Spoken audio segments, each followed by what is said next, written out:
El anuncio de la continuación de la construcción de Atucha 2, eso va a permitir diversificar la matriz energética del país, pasando del 8% que tenemos actualmente de energía nuclear a un 12-13%, lo que va a permitir reducir el consumo de gas, que se utiliza hoy en día básicamente el 54-55% de la energía que hoy se genera eléctricamente es con gas. Esta diversificación va a permitir destinar gas para otros usos, como sea uso industrial, uso doméstico, trabajos en el área de prospección para una futura cuarta central nuclear. La idea también es de anunciar una reactivación de la parte de construcción de un reactor CAREM, que es un prototipo diseñado en el país para producir electricidad, producción de radioisótopos, un centro de medicina nuclear que vamos a hacer en el Hospital Rofo.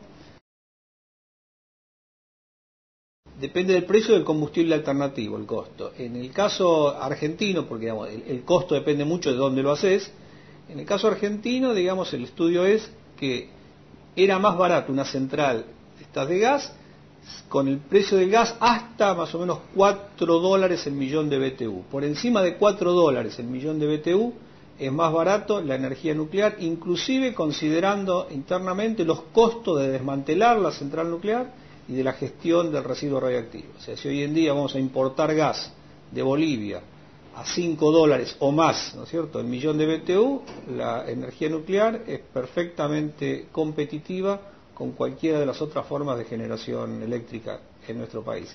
También esto sucede en Europa y Estados Unidos. Si vos te fijas, la primera boom de construcción de centrales nucleares se dio en los años 70, con la primera crisis del petróleo. Hoy en día, con un petróleo a $75 el barril en el mundo, o el gas a un promedio de 6, 8, 10 dólares, la energía nuclear pasa a ser competitiva en Europa, ¿no es cierto?, en Estados Unidos y en Asia, y tal es así que hay un reverdecer de la energía nuclear en todo el mundo. La energía nuclear no es solo aplicaciones eléctricas, no es solo generar electricidad, ¿no es cierto? O sea, en el país se tratan hoy en día del orden de 2,5 millones de pacientes por año con alguna técnica de energía nuclear, ya sea para diagnóstico o para tratamiento. En diagnóstico, por ejemplo, hay tomografías que vos usás de positrones donde se utilizan materiales nucleares. Cuando te haces, por ejemplo, una cámara gamma para hacer un estudio de corazón, estás usando una tecnología nuclear con un radioisótopo que se produce en Ezeiza.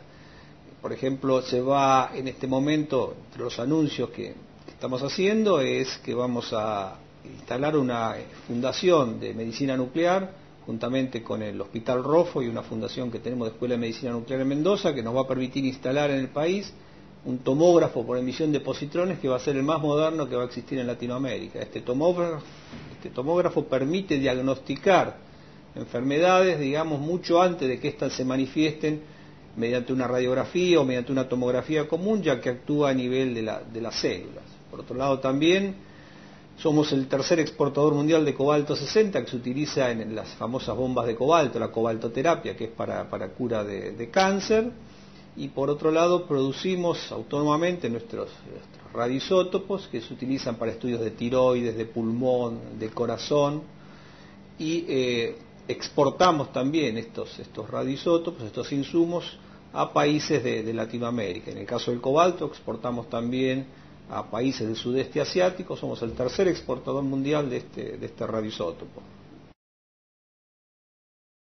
El relanzamiento de la parte nucleoeléctrica básicamente se debe a 3 factores, digamos.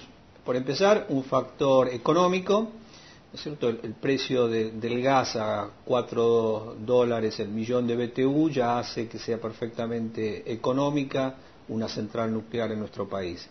Por otro lado, hay factores de diversificación de matriz energética, o sea, de disponibilidad de recursos fósiles, ¿cierto? El gas y el petróleo tienen un horizonte limitado y por lo tanto es necesario diversificar la matriz energética. Un tercer factor es el factor ambiental, que como dijimos, las centrales nucleares no emiten dióxido de carbono, que contribuyen a este famoso efecto invernadero y calentamiento global del planeta. Esas 3 circunstancias hacen que el país, en consonancia un poco con lo que está pasando en el mundo, que hay un resurgimiento de la actividad nuclear, se alinee un poco con esa tendencia, y este gobierno, con un muy buen criterio, digamos, ha decidido reactualizar los planteles de la Comisión de Energía Atómica y los trabajos en todos sus frentes. En este momento ocupa un 8%, Atucha 2 agregaría otro 4%, digamos, si el resto de la matriz permaneciera estable, pero sabemos por otro lado que se va a subir la cota de Yacyretá, lo que va a incrementar un poco la proporción hidráulica, y por otro lado ya se anunció que se van a construir 2 centrales de gas, ¿no es cierto? O sea que si no se construyeran nuevas centrales, esto llevaría a un 12%. Nuestro ideal sería poder llevar la energía nuclear a un tercio, por lo menos, digamos, que es el promedio en Europa. En Europa el promedio es del 35%. Lo ideal sería en el país que tuviéramos un tercio nuclear, un tercio hidráulico y un tercio de combustibles fósiles. Y a lo mejor un 5% de otras energías, como podrían ser eólica, solar, mareomotriz, etcétera. La Argentina desarrolló su tecnología de enriquecimiento de uranio allá por los años 80. El anuncio fue hecho en el año 83, pero prácticamente en el año 90, como el consumo de uranio enriquecido en nuestro país es poco, nuestras centrales funcionan con uranio natural, la planta prácticamente quedó en stand-by y el poco uranio enriquecido que necesitábamos lo importábamos. Hoy en día, con el precio del uranio quintuplicado, se justifica plenamente poner nuevamente en marcha esta planta para satisfacer la pequeña necesidad para nuestros reactores de potencia y sobre todo para poder tener el uranio enriquecido para los combustibles que exportamos para nuestros reactores de investigación, como el reactor de Egipto o el de Australia últimamente. Por otro lado, políticamente nos permite mantenernos, digamos, en ese club de 10 naciones en el mundo que tienen desarrollada esta tecnología de enriquecimiento de uranio. Nosotros tenemos el dominio completo del ciclo de combustible, desde la minería del uranio, el enriquecimiento, la fabricación del combustible, el reactor, e inclusive también tenemos la posibilidad, tenemos la tecnología del reprocesamiento del uranio. O sea que yo creo que esto nos va a permitir políticamente mantenernos activos dentro de ese club de 10 naciones que dominan esta tecnología.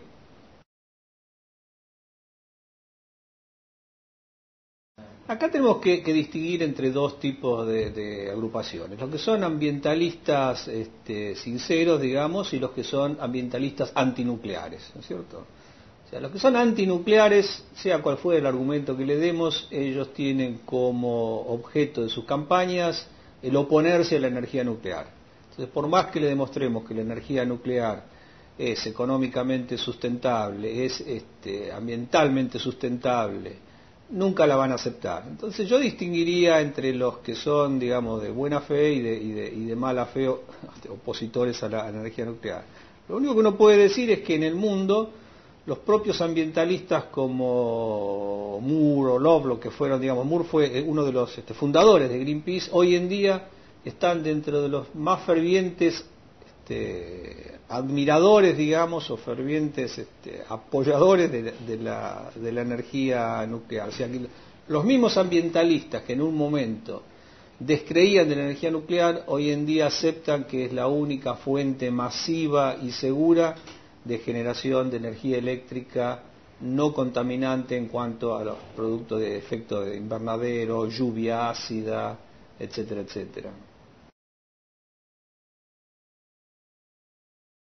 Nosotros tenemos unas grandes expectativas, por lo menos vemos que este gobierno, digamos, a partir de los años 80, nosotros cada secretario de energía que venía, nos gastaban los nudillos golpeándole la puerta y explicándole la importancia de mantener el plan nuclear activo, de reactivar Atucha 2, y nunca lo tuvimos suerte. Este gobierno, en cambio, desde que asumió, podemos decir lo que nos llamó y dijo, a ver, pónganse a trabajar para reactivar Atucha 2 y el plan nuclear, que es una tecnología que le permite al país mantenerse dentro de sus exportaciones como un país considerado de primer nivel. Hemos ganado licitaciones en Australia, por ejemplo, compitiendo con las empresas más importantes del mundo en energía nuclear.